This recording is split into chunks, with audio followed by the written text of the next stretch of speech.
오늘의 주요 뉴스입니다. 아직 6월인데 강원도 양양에서 이틀째 열대야가 기록됐고 서울에는 올 들어 첫 폭염주의보가 발령됐습니다.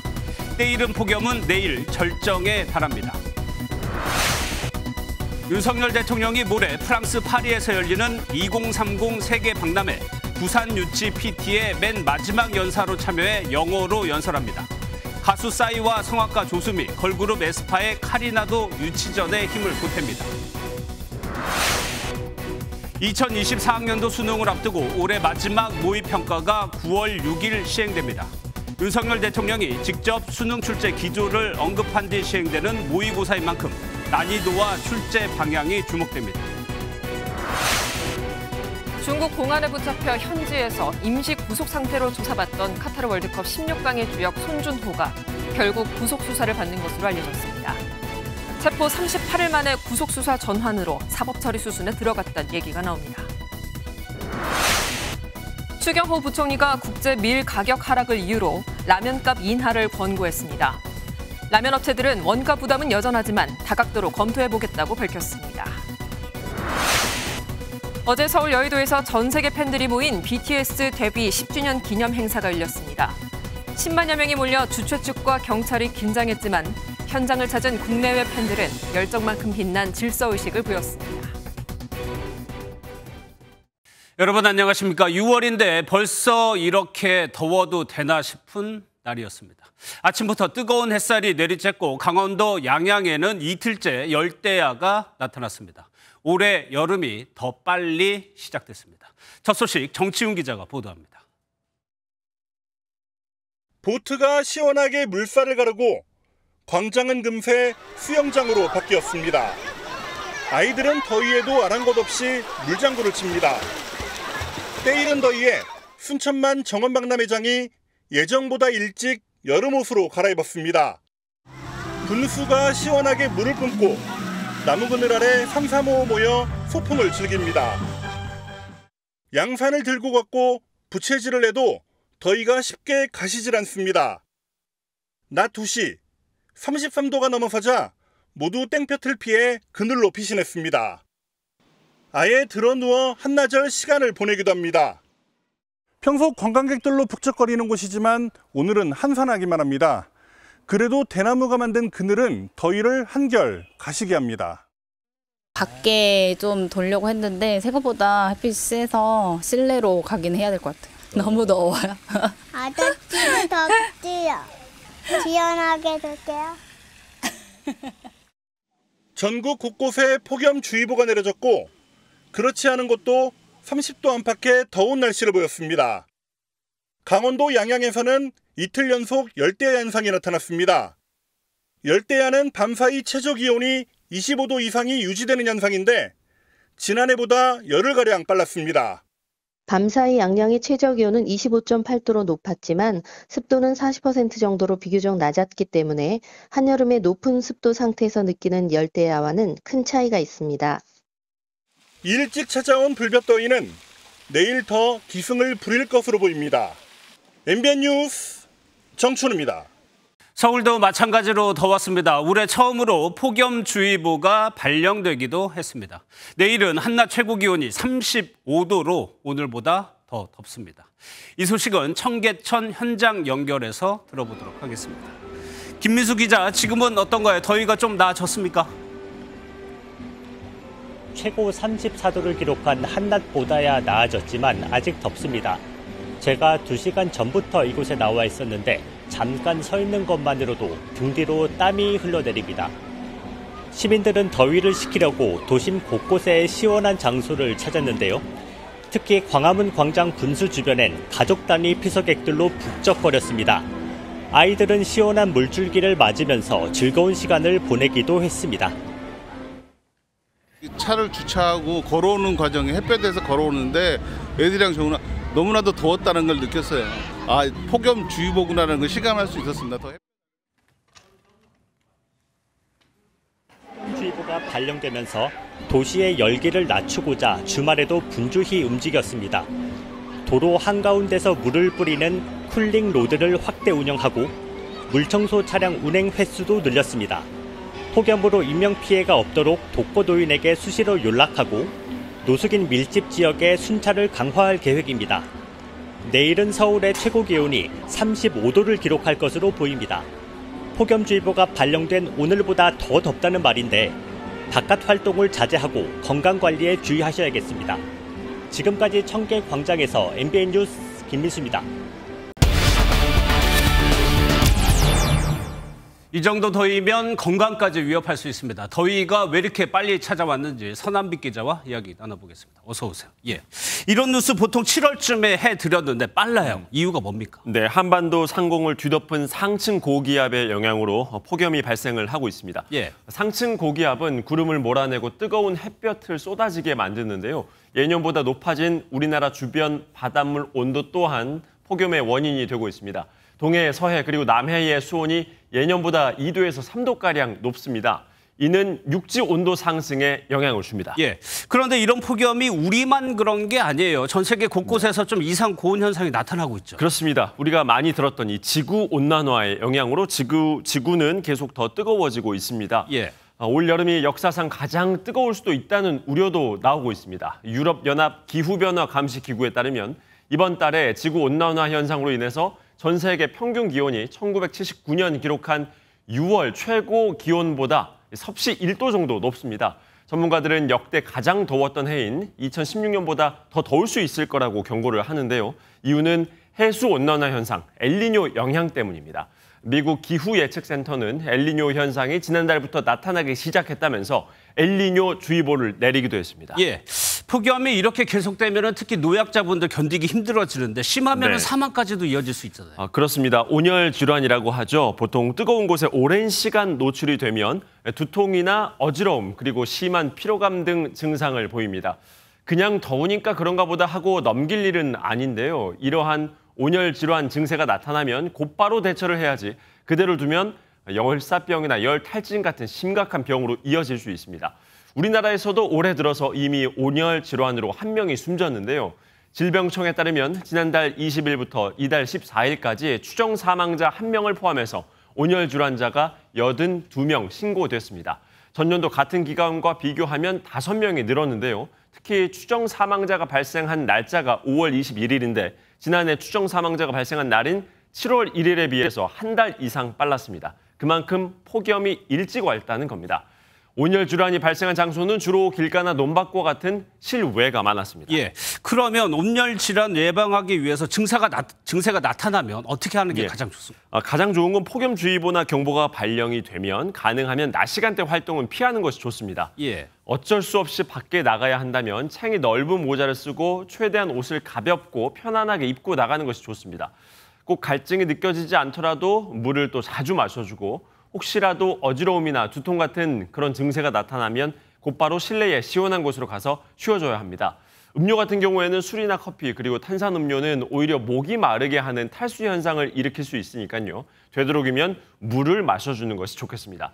오늘 당정은 혹서기를 대비해서 전국의 경로당과 사회복지시설 냉방비를 추가로 지원하겠다고 밝히기도 했습니다. 예, 여름에 또 주의해야 할 것이 바로 장마입니다. 올여름 장마 예상이 되나요? 정확한 장마 시기 예측은 어렵습니다.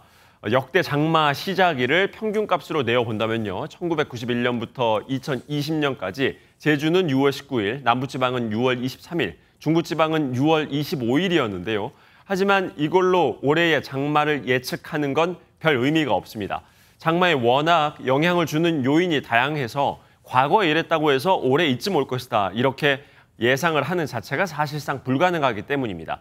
다만 최소한 이달 말 이후가 되지 않겠냐는 전망은 나오고 있습니다. 이달 20일에서 21일 사이에 전국적인 비 예보가 있는데요. 일단 이 비가 장맛비와는 관련이 없는 비 예보라서 그렇습니다. 알겠습니다. 잘 들었습니다. 지금까지 서남빛 기자였습니다. 다음 소식입니다. 윤석열 대통령이 모레 프랑스 파리에서 열릴 국제박람회기구 총회에서 부산 엑스포 유치를 위해 직접 영어 연설에 나섭니다. 엑스포 개최지 결정에 분수령이 될 자리인 만큼 가수 싸이와 소프라노 조수미 씨 등 각계 인사들이 함께하면서 총력전을 펼칠 예정입니다. 원중희 기자입니다. 가지고 대응해야 합니다. 이번 프레젠테이션은 부산 엑스포가 가진 차별화된 비전을 보여주는 기회가 될 것입니다.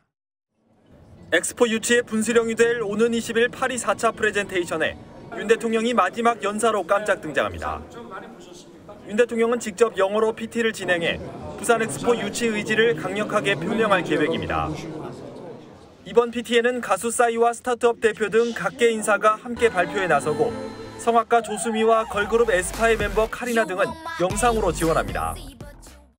대통령실 핵심 관계자는 기후변화, 식량위기 등 글로벌 현안에 대한 한국적 해법과 비전을 제시할 것이라고 설명했습니다. 윤 대통령은 엘리제 궁에서 마크롱 프랑스 대통령과 오찬을 겸한 정상회담을 갖고 오는 22일부터는 베트남을 국빈 방문합니다. 베트남은 한국의 3대 교역 대상국인 만큼 경제 협력 강화에 초점을 맞추고 205명의 대규모 경제사절단도 동행합니다. 이번 프레젠테이션에는 경쟁국인 사우디아라비아의 빈살만 왕세자도 참석하는 만큼 두 정상 간 연설 대결이 성사될지도 관심입니다. MBN 뉴스 원중입니다. 여야는 오늘도 일본 오염수 방류 문제를 두고 다투었습니다. 국민의힘은 민주당이 터무니없는 괴담을 펼치고 있다면서 강하게 비판했고요. 민주당은 윤석열 정부가 핵 폐수 홍보대사를 자처하고 있다고 맞받았습니다. 정태진 기자입니다. 대통령실과 정부, 여당은 고위당정 협의회를 열고 한 목소리로 야당을 맹비난했습니다.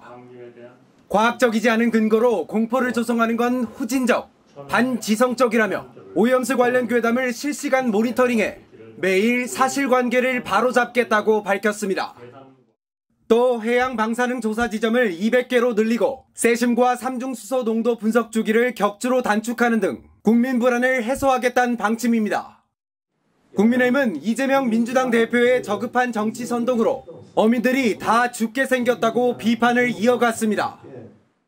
뇌피셜 이런 용어가 적절하지 않을 만큼 터무니없는 괴담을 계속해서 만들어내고 있습니다. 광우병 괴담 사태 때 뇌송송 구멍탑 또 미국산 쇠고기를 먹느니 차라리 청산가리를 마시겠다고 외쳤던 사람들. 이재명 대표는 오염수 방류를 걱정하는 학생의 손편지를 공개하며 우리 바다와 밥상을 지켜내겠다고 맞받았습니다. 핵폐수 홍보대사 자처하는 윤석열 정권이야말로 국민에게 있으나 마나한 유령 같은 존재입니다. 민주당은 오는 22일 강원도를 찾아 수산업자들과 간담회를 갖는 등 여론전을 이어갈 계획입니다. 한편 교육부는 전교조가 서울 지역 교사 약 7만 명에게 후쿠시마 오염수 투기 반대를 독려하는 단체 메일을 보낸 것을 정치적 활동이라 보고 경찰에 수사를 의뢰하기로 했습니다. MBN 뉴스 정태진입니다. 수능 전 마지막 모의평가가 9월 6일에 치러집니다. 윤석열 대통령이 직접 수능 출제 기조를 언급한 이후에 시행되는 모의평가인 만큼 난이도와 출제 방향에 변화가 생길지 수험생과 교육 현장의 혼란이 커지고 있습니다. 오태훈 기자입니다. 한 대학 입시 커뮤니티입니다. 올해 수능이 쉬워지는지, 수능이 쉬워지면 누가 가장 피해를 보는지 등 갑론을박이 이어지고 있습니다. 남은 기간 수능 준비를 어떻게 해야 하는지 혼란스럽다는 의견도 보입니다. 수능 출제 경향과 난이도를 가늠해 볼 수 있는 9월 모의평가가 9월 6일로 확정됐지만 수험생과 학부모는 혼란스럽습니다. 공교육 교과 과정에서 다루지 않는 분야의 문제는 수능 출제에서 배제해야 한다는 윤석열 대통령의 이야기가 나오면서입니다. 과도한 배경 지식을 요구하거나 대학 전공 수준의 비문학 문항 등을 수능에서 다루면 사교육에 의존하라는 것이 아니냐는 겁니다. 과도한 사교육에 대한 비판이었지만 불똥이 다른 쪽으로 튀었습니다. 수능이 5개월밖에 남지 않았는데 이제 와서 바꾸면 지금 수능을 준비하고 있는 학생들이 너무 큰 혼란을 겪을 것 같고. 유명 학원 강사들도 SNS를 통해 결국 모든 시나리오에 대비해야 한다거나 섣부른 개입은 문제의 원인이 된다는 등 비판적인 의견을 내며 수험생들의 혼란을 우려했습니다. MBN 뉴스 오태윤입니다. 대구 퀴어 축제의 도로 조명과 관련해서 사상 초유의 충돌 사태를 빚은 대구시와 경찰이 오늘도 대립각을 이어갔습니다. 홍준표 대구시장은 대구경찰청장이 치안 행정을 맡을 자격이 없다고 밝혔습니다. 심우영 기자입니다. 도로 한가운데 대구시 공무원과 경찰이 뒤엉켰습니다. 퀴어 축제 관련 차량이 들어서자 양측이 밀고 당기는 통에 도로는 아수라장이 됐습니다.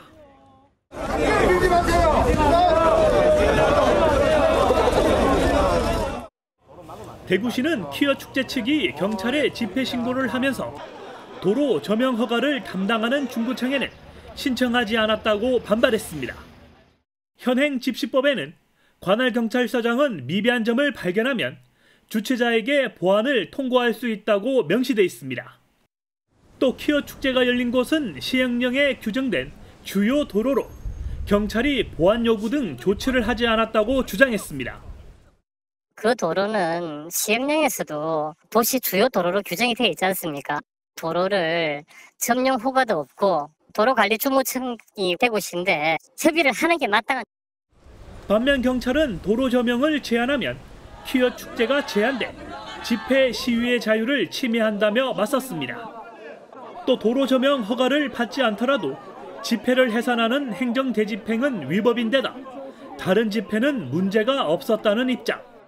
주요 도로라는 이유만으로 제한 통고가 다 들어가지는 않습니다. 집회 신고가 됐고 금지 통고하지 않아도 대중교통에 문제가 없이 행사들이 다 이루어져 왔으니까요. 홍준표 대구시장은 SNS를 통해 대구경찰청장은 치안행정을 맡을 자격이 없다고 직격탄을 날렸습니다. 퀴어 축제를 두고 대구시와 경찰이 충돌하는 초유의 사태는 홍준표 대구시장이 경찰에 책임을 묻기로 하면서 또 다른 후폭풍을 예고했습니다. MBN 뉴스 심호영입니다.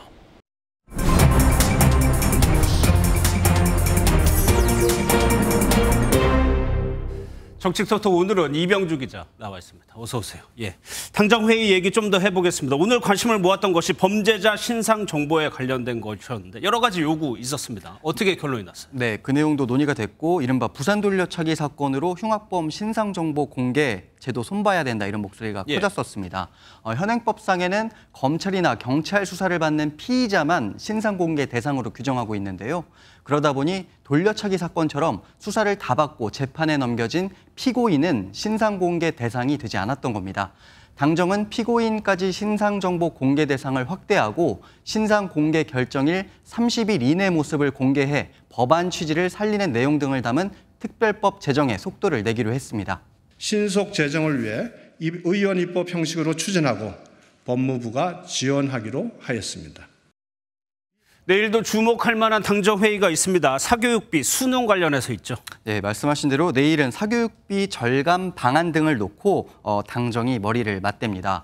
윤석열 대통령의 교육개혁 주문에 호응하는 차원인데요. 앞서 윤 대통령은 교육부 업무보고에서 이주호 장관에게 변별력은 갖추되 공교육 교과과정에서 다루지 않는 분야는 수능에서 배제하라고 전한 걸로 알려졌습니다. 여권에서는 이 발언이 사교육에 의존할 수밖에 없는 악순환의 고리를 끊어야 한다는 점을 강조한 건데 이게 교육부 브리핑 과정에서 쉬운 수능을 지시한 것으로 와전됐다 이런 입장입니다. 예, 이 기자가 얘기한 대로 정부가 좀 와전됐다고 설명을 했지만은 정치권에서는 오늘도 공방을 벌였습니다. 네, 휴일인 오늘도 공방이 이어졌습니다. 먼저 더불어민주당은 대통령의 발언이 수험생과 학부모들을 공황 상태에 빠뜨렸다고 주장하면서 만 5세 입학 논란 때처럼 대통령이 아랫사람을 탓하고 있다고도 지적했습니다. 수능 5개월을 앞둔 학생과 학부모를 대통령이라고 이렇게 혼돈에 빠뜨리면 되는 겁니까? 국민의힘은 민주당이 발언 취지를 왜곡해 정쟁화하고 있다고 맞섰습니다.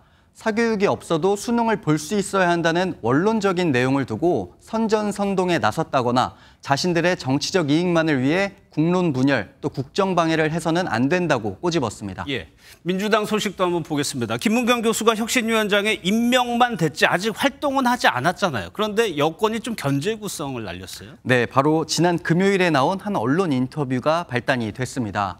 김은경 한국외대 교수가 혁신위원장에 임명된 이후 민주당 돈봉투 사건에 대해 검찰에 의해 만들어졌을 수 있다는 생각이 든다 이렇게 말한 걸 문제 삼은 겁니다. 당시 인터뷰에서 김 위원장은 자료를 보고 당내 현안에 대해 판단하겠다고 설명을 했는데요. 국민의힘은 범죄자들에게 면죄부를 준 것이라고 비판했습니다. 또 이재명 아바타로서 이 대표의 위상을 유지하고 당내 문제들의 시간 끌기용 카드임을 인정한 셈이라면서 민주당 혁신위에 박한 평가 내놨습니다. 예, 이제 혁신위가 활동을 하게 되면은 무엇을 혁신할 것이냐, 혁신 내용도 중요한데 이거는 민주당 내에서 좀 잡음이 나오고 있습니다. 네. 혁신위원장 임명은 했지만 말씀하신 대로 무엇을 혁신할 건지 모르겠다는 지적이 민주당 안에서부터 계속 이어지고 있습니다. 여러 안건이 있지만 무엇보다 친명계와 비명계 의원들 사이에서 주장하는 혁신기구 핵심 의제가 일단 다릅니다. 팬덤 정치 결별과 당원권 강화가 대표적입니다. 김은경 혁신위는 이번 주 안으로 기구 구성을 마무리하고 본격적인 혁신 작업에 착수한다는 계획인데 의제 선정부터 고심이 클 걸로 보입니다. 예, 그 부분을 두고 비명과 친명 간의 대립을 하고 있는 상황인데 오늘도 당내에서 좀 비판의 목소리 이런 게 나왔어요. 네, 친명계로 분류되는 민주당 혁신행동이라는 모임이 있는데 여기서 입장문을 냈습니다. 지난달 출범한 이 모임에는 민주당 원외 인사 10여 명이 소속돼 있는데 당장 혁신기구가 출범하게 된 의원총회부터 문제를 삼았습니다.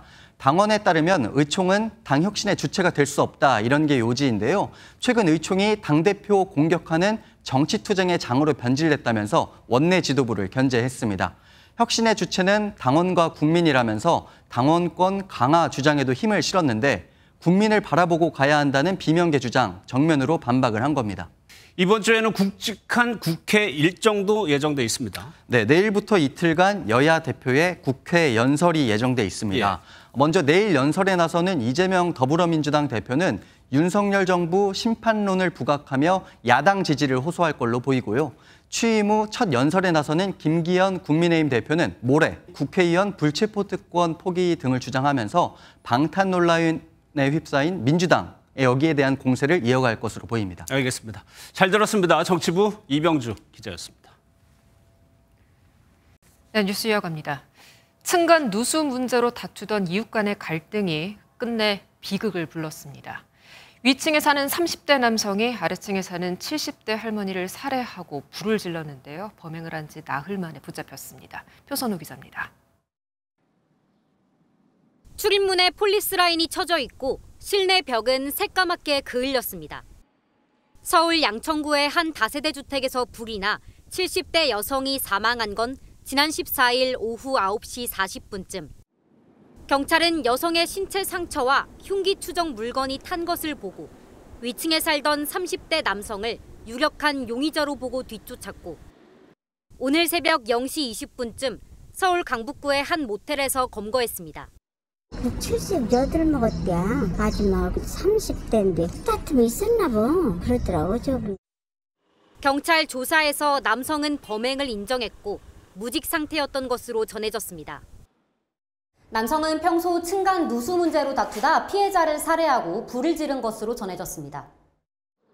남성을 살인과 방화 등 혐의로 입건한 경찰은 남성을 상대로 자세한 사건 경위를 추가 조사한 뒤 구속영장을 신청할 예정입니다. MBN 뉴스 표선우입니다. 새벽 시간 한적한 도로에서 한 차량이 중앙선을 넘더니 건너편 전봇대를 잇따라 들이받는 일이 있었습니다. 이유를 알 수 없는 사고가 벌어지면서 경찰이 현재 조사하고 있는데요. 이외 아파트 화재 소식까지 노승환 기자가 전해드립니다. 왕복 6차로 도로에 중앙분리대가 뚫려 있고 쇠로 된 두꺼운 전봇대가 심하게 쓸려 있습니다. 여기저기 차량 파편도 널려 있습니다. 인천 남동구의 한 도로에서 20대 운전자가 몰던 SUV가 알 수 없는 이유로 중앙선을 넘어 맞은편으로 돌진했습니다. 사고 차량은 중앙분리대를 들이받고 중앙선을 넘고서도 50m가량을 더 진행해 바로 이곳에서 겨우 멈췄습니다. 이 사고로 운전자는 중상을 입었고 옆자리에 탄 동승자도 다쳤습니다. 경찰은 운전자와 동승자 등을 상대로 구체적인 사고 경위를 확인하고 있습니다. 아파트 외부가 검게 그을렸습니다. 경기도 남양주시의 한 15층 아파트 3층에서 원인 모를 불이 났습니다. 불은 50여 분 만에 꺼졌지만 순식간에 불길이 치솟아 주민 3명이 화상 등으로 크게 다쳤고 연기가 퍼지면서 다른 주민 8명도 크고 작은 부상을 입었습니다. 잘 모르겠는데 위에서 막 시끄러운 소리 나고 그래서 이제 나와 보니까 사람들 나오고 연기 나고. 경찰과 소방은 불이 시작된 3층 아파트 주민을 중심으로 정확한 화재 원인을 확인할 예정입니다. MBN 뉴스 노승환입니다. 중국에서 금품 수뢰 혐의로 공안에 구류됐던 축구 국가대표 손준호 선수가 구속 수사를 받게 됐습니다. 사실상 사법 처리 수순에 들어간 것으로 선수 생활을 이어갈 수 있을지 중대기로에 놓였다는 분석입니다. 강재묵 기자입니다. 카타르 월드컵 16강 주역인 대표팀 미드필더 손준호. 중국 공안이 형사 구류 기한이 만료된 손준호에 대해 구속 수사로 전환했다는 소식이 전해졌습니다. 손준호는 지난달 12일 귀국길 상하이 공항에서 연행돼 비공무원 수뢰 혐의로 공안국의 조사를 받아왔습니다. 37일 기간인 구류 조사 기한이 만료된 것은 어제 17일. 손준호에 대한 수사가 정식 사법 처리 수순에 들어갔다는 것을 의미합니다. 공안국은 통상 2달 정도 보강 수사를 한 뒤 기소 절차를 밟게 되는데 이에 따라 손준호의 유무죄 여부는 끝내 법정에서 가려질 전망입니다. 우리나라 외교부는 우리 공관이 중국 측과 긴밀하게 소통하고 있다며 수사 상황에 대해서는 언급할 내용이 없다고 밝혔습니다. 손준호의 출전이 불투명할 것을 알고도 대표팀 명단에 포함시키며 응원의 메시지를 보냈던 클린스만 감독. Something happens, he's right with us. We're looking after him, he gets our support. We don't know in which state of mind, we don't know in what physical state he is, but I think he deserves all the support from us. 가장 활발히 그라운드를 누벼야 할 시기에 선수 생활 최대의 기로에 서게 됐습니다. MBN 뉴스 강재묵입니다. 서울의 주유소는 휘발유 가격이 리터당 1,500원 밑으로 떨어진 곳도 있습니다. 국제 유가가 떨어졌기 때문이죠. 그런데 국제 밀 가격이 내려도 라면이나 과자의 가격은 그대로입니다. 오늘 추경호 부총리가 라면을 콕 집어 가격을 내려야 한다고 압박했습니다. 장명훈 기자가 보도합니다. 서울 은평구의 한 주유소. 리터당 1,495원이라는 착한 휘발유 가격에 기름을 채우려는 차들이 끊임없이 들어옵니다. 전국 주유소 평균 휘발유 값과 경유값은 각각 리터당 1,582원과 1,396원으로 7, 8주 연속 하락했습니다. 비쌀 때는 되게 부담감이 많이 됐는데 그래서 월급의 거의 반 이상이 기름값이 많이 나갔었어요. 근데 지금은 조금 이제 줄어다 보니까 부담감이 또 덜어지고. 국제 유가 등락이 일정 시차를 두고 주유소에 반영된 것과는 다르게 가공식품 등 먹거리 물가는 여전히 고공행진입니다. 특히 밀가루 가격 인상을 이유로 가격을 10% 안팎이나 올린 라면은 국제 밀 가격 하락에도 가격은 요지부동입니다. 이에 추경호 경제부총리는 라면을 콕 집어 가격을 낮춰야 한다고 공개 압박했습니다. 밀가루 가격으로 올랐던 부분에 관해서는 사실은 소비자들께 다시 적정하게 가격을 좀 내리든지 해서 대응을 해 줬으면 하는 바람입니다만 여전히 라면 값은 높은 수준에. 추 부총리의 공개 압박에 라면 업계는 밀가루 외에도 원가 부담이 여전히 큰 상황이지만 다각도로 검토해보겠다는 입장입니다. MBN 뉴스 장명훈입니다. 최근 일본을 다녀온 분들은 예전보다 부담이 줄었다고 얘기합니다. 엔화 가치가 떨어지고 우리나라와 물가도 차이가 나기 때문입니다. 하지만 장기화되면 우리 수출에는 부담이 될 수 있습니다. 이규욱 기자가 취재했습니다. 일본으로 가는 항공편 체크인 카운터입니다. 올해 들어 일본을 오간 여행객 수는 1월 133만 명에서 5월 148만 명으로 증가하고 있습니다. 최근 엔화가 싸져 여행 부담이 줄었기 때문입니다.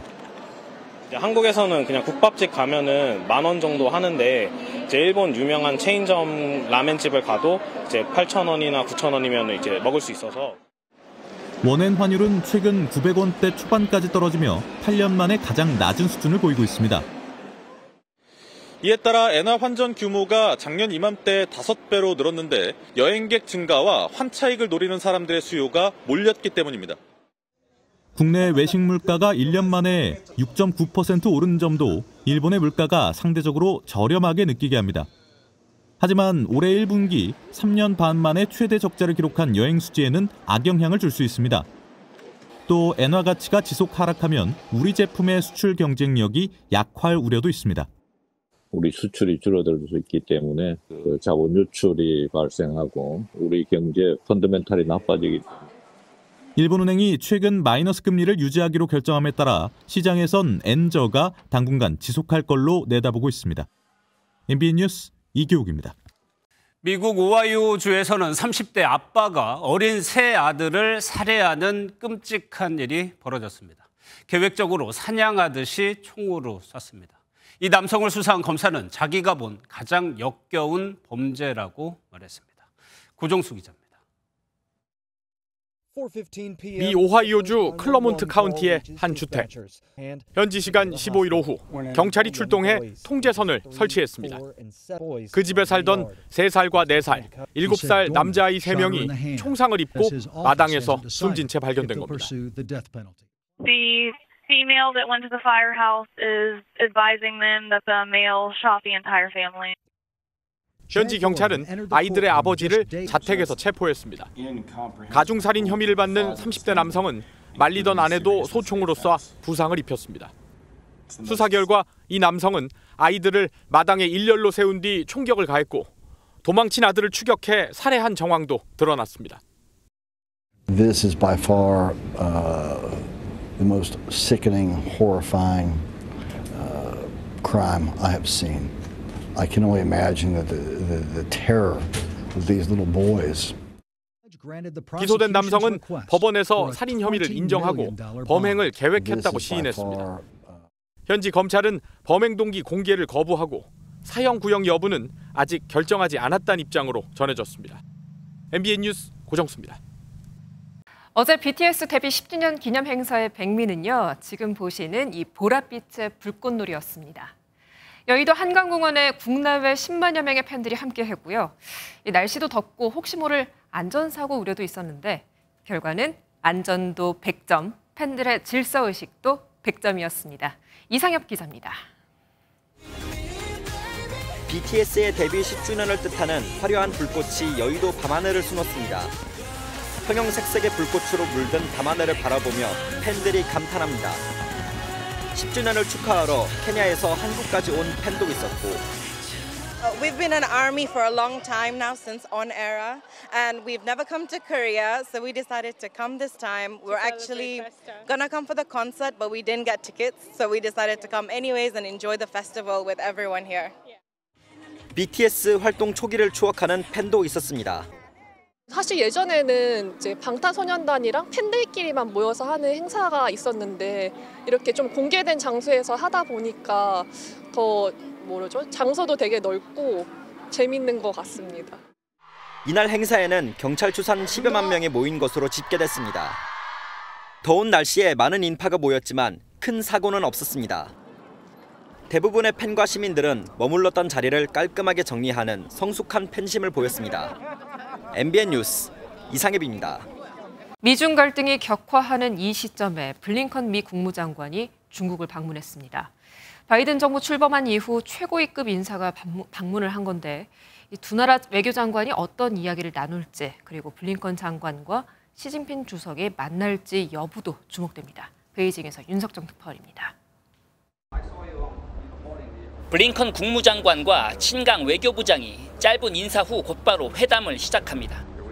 오후 2시 35분부터 시작된 회담에서 두 사람은 양국 간 현안에 대해 폭넓은 의견을 나눴습니다. 핵심 의제는 두 나라의 갈등이 무력 충돌로 비화하지 않도록 하는 이른바 가드레일에 대한 논의입니다. 또 대만 해협 상황에 대한 양측의 입장과 상호 마지노선에 대한 의견도 교환했을 것으로 보입니다. 미국이 중국을 공급망에서 배제하는 디커플링에서 위험을 제거하는 접근법인 디리스킹으로 방향 전환하는 것을 중국이 받아들이냐는 것도 관건입니다. 앞서 바이든 미 대통령은 블링컨 장관의 방중에 기대감을 내비쳤습니다. I'll be meeting with Xi again and talking about legitimate differences we have, but also how those areas we can get along. 내일은 시진핑 주석이 블링컨 장관을 만날 거란 관측도 나옵니다. 시 주석과의 만남이 이루어진다면 조만간 미중 정상회담이 성사될 가능성도 있습니다. 베이징에서 MBN 뉴스 윤석정입니다. 한국마사회가 주최하고 우리나라와 일본 등 아시아 8개국 42명이 참가한 아시아 주니어 승마 선수권이 오늘 경기 과천시 88승마 경기장에서 이틀간의 열전을 마무리했습니다.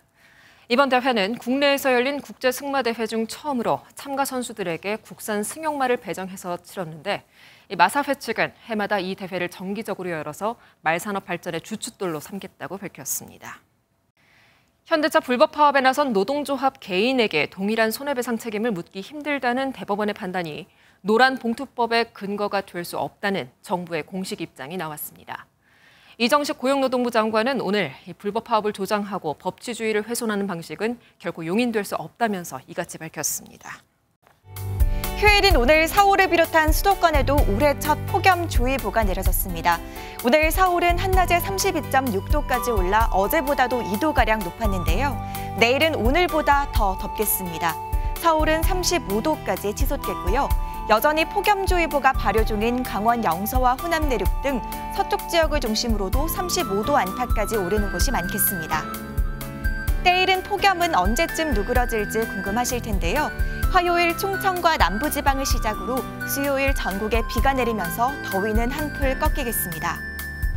내일 전국 하늘 종일 맑겠고요. 낮 동안 강한 자외선과 오존에 주의하셔야겠습니다. 내일 중부지방 한낮에 대부분 35도 안팎까지 오르면서 오늘보다 1도에서 5도가량 높겠습니다. 남부지방은 대구의 낮 기온 31도로 동쪽 지역을 중심으로는 오늘보다 조금 낮겠습니다. 동해안 지역은 강릉의 최저기온 20도로 오늘 밤 열대야는 주춤하겠고요. 한낮에는 30도를 밑도는 곳이 많겠습니다. 주 후반으로 갈수록 기온은 다시 오르겠습니다. 내셨습니다.